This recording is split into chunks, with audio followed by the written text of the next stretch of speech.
Okay, student, this is Dr. Naeem. I will be teaching physics and the chapter is force and motion. तो इसमें हम mainly दो चीज़ों को आज डिस्कस करेंगे क्योंकि हमारे पास एमसीक्यूज़ काफ़ी ज़्यादा है जैसे कि आप लोग देख सकते हैं, ठीक है। और दरमियान में काफ़ी सारे पॉइंट्स हैं, तो मैं कोशिश करूँगा कि सिर्फ ये दो टॉपिक्स ही आज कवर कर लूँ, ठीक है।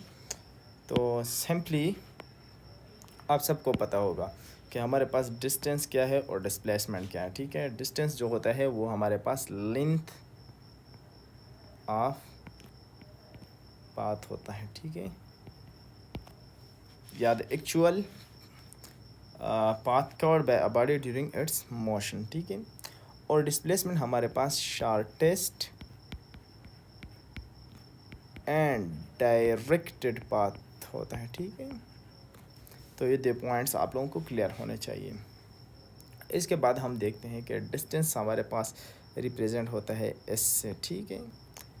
लेकिन डिस्प्लेसमेंट हमारे पास एक डी और उसके ऊपर वेक्टर से रिप्रेजेंट होता है, क्योंकि डिस्टेंस जो है हमारे पास ये कौन सी क्वांटिटी है, ये हमारे पास स्केलर क्वांटिटी है, ठीक है। और इसका यूनिट हमारे पास मीटर है, ठीक है। और डायमेंशन हमारे पास इसका एल है, जो कि हम एल से रिप्रेजेंट करते हैं, ठीक है। अगर हम डिस्प्लेसमेंट की तरफ आ जाए तो ये एक वेक्टर क्वांटिटी है, यूनिट इसका भी मीटर है और डायमेंशन इसका भी एल से रिप्रेजेंट होता है। अब जो मेन पॉइंट्स मैं आप लोगों को बताना चाहता हूँ, ठीक है, कि जो डिस्टेंस है ना ये ऑलवेज पॉजिटिव होगा, ठीक है, क्योंकि एक स्केलर क्वांटिटी है। और जो हमारे पास डिस्प्लेसमेंट है ये हमारे पास कैन बी पॉजिटिव और नेगेटिव, ठीक है। वो डायरेक्शन ऑफ मोशन पे डिपेंड करता है कि कौन से डायरेक्शन में मोशन हो रहा है। तो अब इसके बाद मैं 4 कंडीशन आप लोगों के साथ डिस्कस करूँगा, ठीक है।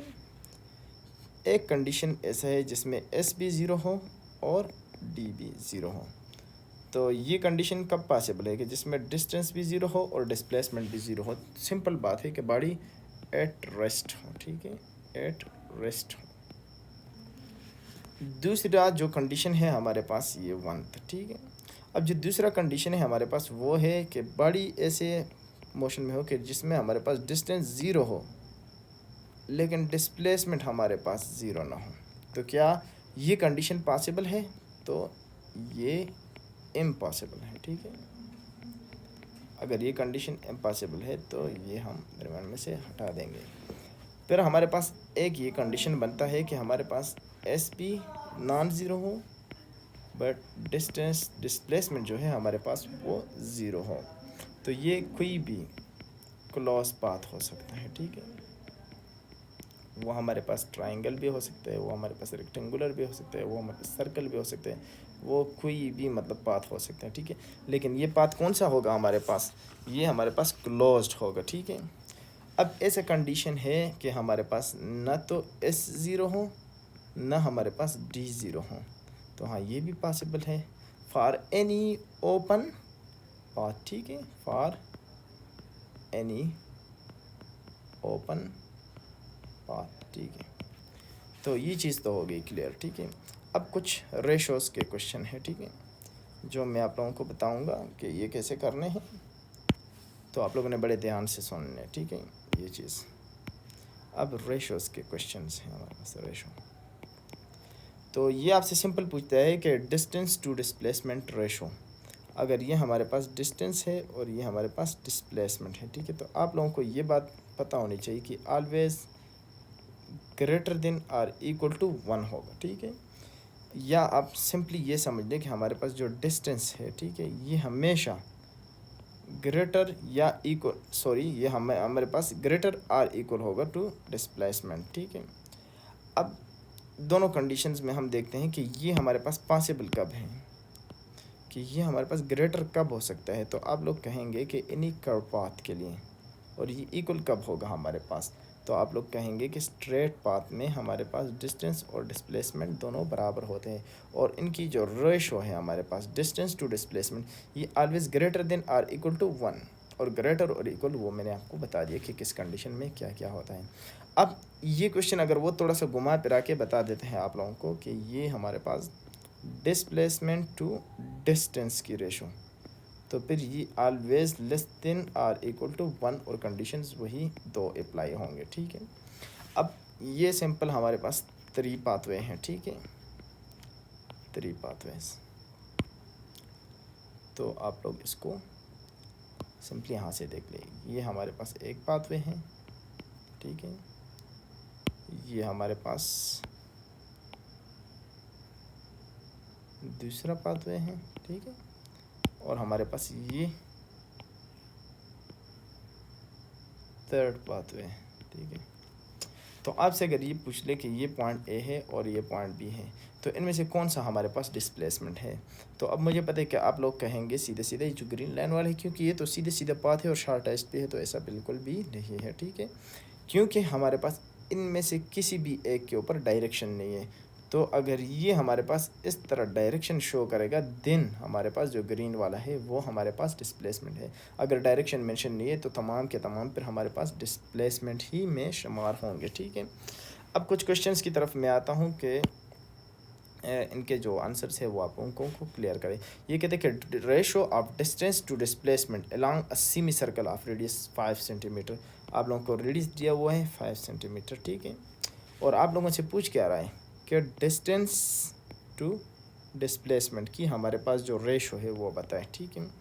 अब सेमी सर्कल में डिस्टेंस कितना होगा हमारे पास, कंप्लीट सर्कल के लिए 2πr होता है, तो सेमी सर्कल के लिए 2 से इसको डिवाइड करेंगे तो ये πr हो जाएगी, ठीक है।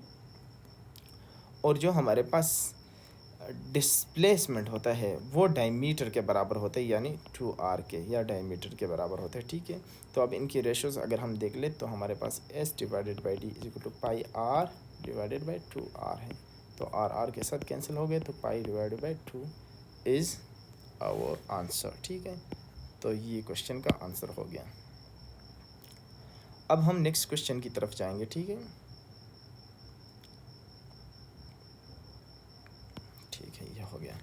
ये कहते हैं फॉर क्वार्टर सर्कल, अगर ये हमारे पास एक सर्कल था, ठीक है, ये तो उसका जो ये वाला पोर्शन है, ठीक है, ये वाला पोर्शन, ठीक है, ये वो इसके लिए डिस्टेंस टू डिस्प्लेसमेंट का रेशो आपसे पूछ रहा है, ठीक है, ये रेशो पूछ रहा है।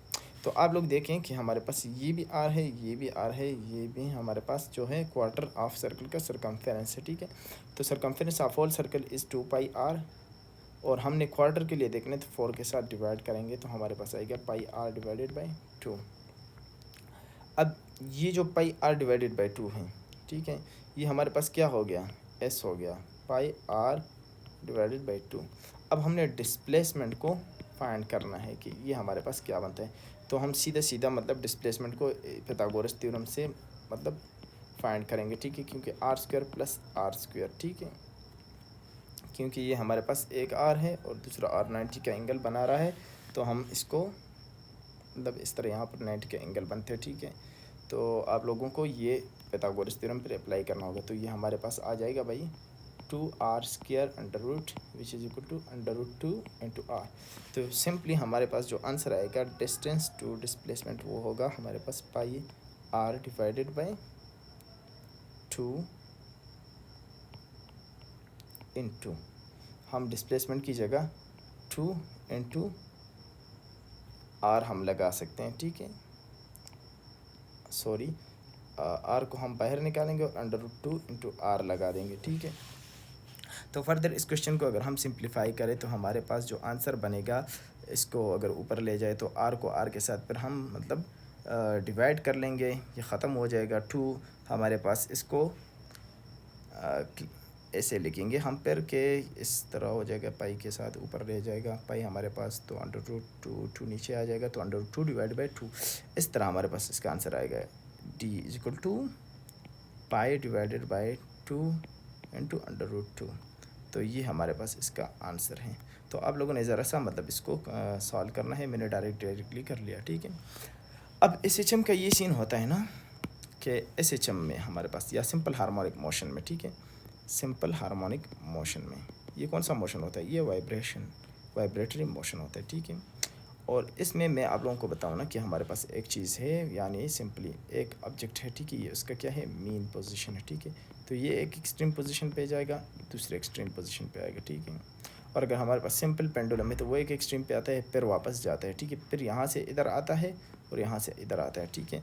और ये हमारे पास क्या होता है, ये एक्स नॉट होता है, इसका मैक्सिमम एम्पलीट्यूड आप कह सकते हो, ठीक है। तो हम इसको ऐसा लिख सकते हैं कि ये जो हमारे पास सिंपल हार्मोनिक मोशन है उसमें डिस्टेंस कितना होगा और डिस्प्लेसमेंट कितना होगा, ठीक है। तो ये एक्स नॉट, ये एक्स नॉट, ये भी एक्स नॉट कर दे आप, ठीक है। तो डिस्टेंस तो कंप्लीट पाथ के इक्वल होता है, ठीक है। तो इसमें हम लिखेंगे 4x नॉट के बराबर होता है, ठीक है, 4x के बराबर होता है। ये आप लोगों को ज़रा क्लियर करके बता देता हूँ कि ये हमारे पास 4x के बता, लेकिन डिस्प्लेसमेंट इसमें ज़ीरो होता है, ठीक है। तो ये बात आप लोगों ने याद रखनी क्योंकि इस पर ये नेक्स्ट क्वेश्चन भी हो रहा है, ठीक है। ये पूछ रहा है आप लोगों से कि amplitude of a second pendulum, ठीक है, is measured to be 4 centimetre, कि इसका जो एम्पलीट्यूड है, ठीक है, वो कितना है हमारे पास 4 सेंटीमीटर। ये एक्स नॉट जो है वो हमारे पास 4 सेंटीमीटर है, ये बात बताई हुई है। What is the distance and displacement covered by pendulum in 5 second, time आपको 5 सेकंड का दिया हुआ है, ठीक है। अब सिंपली देख ले आप लोग, इसमें कंफ्यूज होने की बात नहीं है कि time period of second pendulum is 2 second, ठीक है, लेकिन यहाँ पर टाइम कितना लिया है 5 सेकंड। तो इसका मतलब क्या है कि 1 वाइब्रेशन के लिए हमारे पास 2 सेकंड था, सेकंड वाइब्रेशन के लिए 2 वाइब्रेशन के लिए हमारे पास 4 सेकंड हो गया। तो हमारे पास 2.5 वाइब्रेशन होंगे तो हमारे पास क्या बनेगा, 5 सेकंड्स बनेंगे, ठीक है। तो हमारे पास टोटल वाइब्रेशन कितने, नंबर ऑफ़ वाइब्रेशन 2.5 है।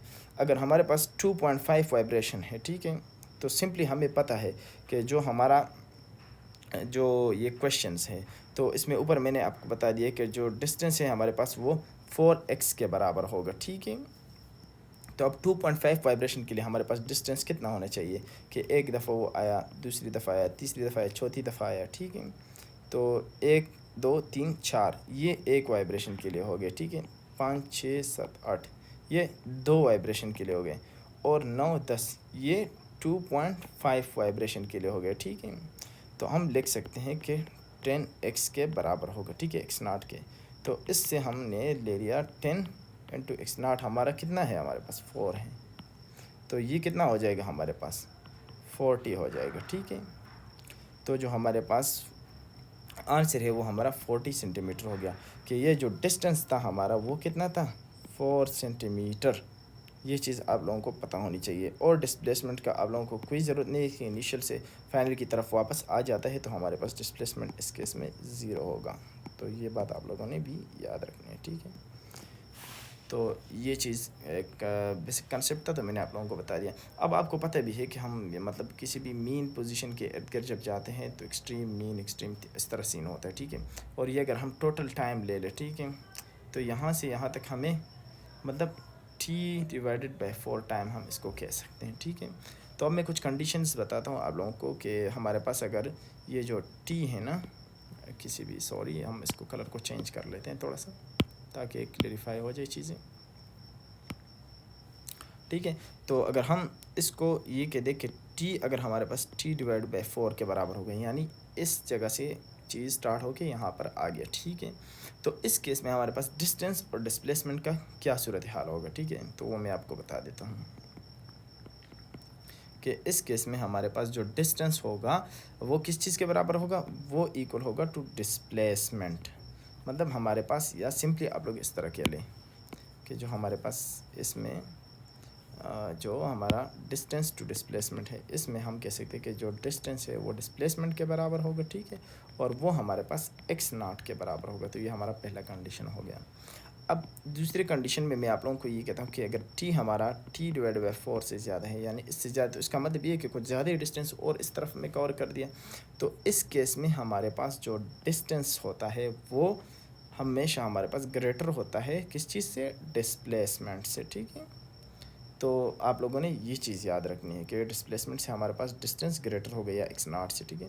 तो तीसरा कंडीशन हमारा कौन सा है कि हमारे पास अगर t जो है ये लेस होगा t/4 से, तो इस केस में अब मज़े का सीन है, ठीक है।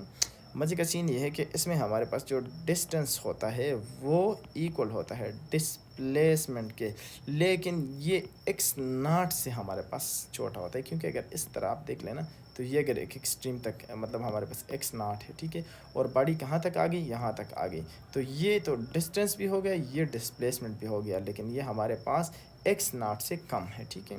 तो ये क्वेश्चन मतलब ये 2-3 सिनेरियोज है जो मतलब आप यहाँ से कवर कर सकते हैं, ठीक है। ये फिर कहते हैं कि ratio of circumference of circle to the diameter, तो ये सिंपल है, सरकमफेरेंस टू इट्स डायमीटर, ठीक है, 2πr डिवाइडेड बाई 2r कर दें, तो हमारे पास c डिवाइडेड बाई d का जो हमारे पास रेशो है वो कितना आ जाएगा, 2 के साथ कैंसिल, r के साथ कैंसिल, तो ये हमारे पास पाई के बराबर हो जाएगा। तो आप लोग कह सकते हैं पाई या 22/7 भी आप लोग कह सकते हैं, ठीक है, या 3.14 मतलब ऑप्शंस में आ सकते हैं, लेकिन आप लोगों ने हमेशा कोशिश करनी है कि पाई की तरफ ही जाए आप लोग, ठीक है। तो यहाँ तक हमारे पास जो थोड़े बहुत कॉन्सेप्ट्स थे हमारे, मतलब ये जो डिस्टेंस और डिस्प्लेसमेंट के हैं, ठीक है, तो ये मैंने आप लोगों को कवर कर दिए, ठीक है। तो ये हमारा आज का टॉपिक था और ये क्लियर हो गया, ठीक है। तो हमारा एक वेबसाइट है जो कि मिडएस्पेरेंट के नाम से, ठीक है, तो आप लोग वहाँ पर विज़िट करें, विज़िट midaspirant.com, वहाँ पर हम डेली एमसीक्यूज़ अपलोड करते हैं, ठीक है, तो आप वहाँ से एमसीक्यूज़ भी कर सकते हो, ठीक है। तो जो हमारा आज का टॉपिक था वो ख़त्म हो गया, ठीक है, ओके, अल्लाह हाफ़िज़।